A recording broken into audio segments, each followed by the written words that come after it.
Okay, let's talk a little bit about how guys and girls are different. God gave us this wonderful gift of sexuality, and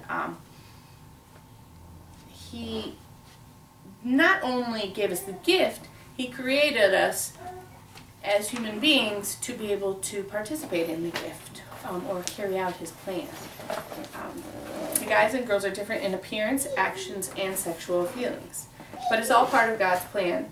So we desire to get closer and get to know each other. We desire to become one, and we desire to create new life. But remember, if we are not doing this within the marriage commitment, then it becomes, we begin to use one another. Let's turn to your booklet. In the team booklet, it is on page 9. And it's the sexual arousal leads to sexual intercourse. I believe it's page 10 in the parent booklet.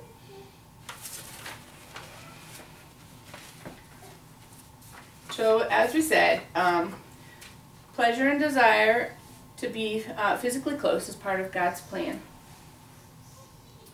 And the most intimate human physical act is sexual intercourse. We talked about that before, the marital embrace. It was designed by God for babies and bonding. Sexual arousal is the preparation for our bodies to have intercourse.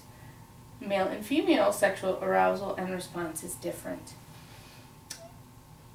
They're not bad, they're just in the appropriate context are, let's say, outside of the context of marriage, they are not good and can be abusive.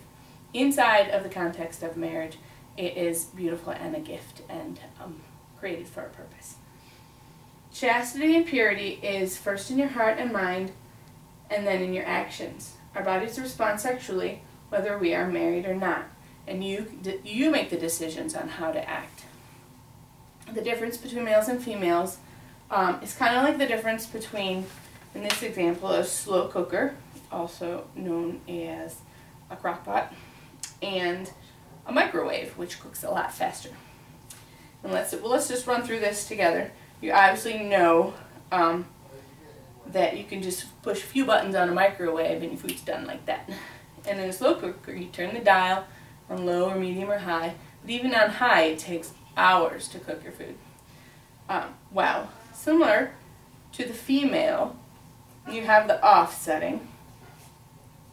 And just simply being together, the male and female being together, we would call that, say, off with the female and warm with the male. It doesn't take much for a male to get, I guess to use the pun, turned on. If you're holding hands, then the female is at the warm state and the male is also at the warm state. A simple kiss girl could still be in the warm temperature zone, and the male's starting to get a little higher, he's on low power. Making out is low power for the girl now, but high power for the guy. Sexual touch with your clothes on, the girl's up to medium power, but the guy is almost cooked, pretty much cooked. Sexual touch under your clothes, the girl's on high power, and the guy is ready. Remember, you're getting ready for sexual intercourse. Genital touch, the girl is cooked, and the guy is very, very, very ready. Naked together, the girl is ready, and the guy is extremely ready. And then there's intercourse, which is babies and bonding for both the male and the female. So as you can see, one of the ways that God made us different is that it takes a lot less physical contact and touch and interaction for a man to become ready for sexual intercourse than it does for a female. Of course, every female is different and every male is different. So some people are going to be able to be in these situations and experience it in a different way. But that's why it's so important that we practice our respect and reverence and restraint outside of marriage before we're married, so that we're not leading the opposite sex into and inappropriate or misguided feelings and physical reactions that are meant for intercourse in marriage and for babies in bonding.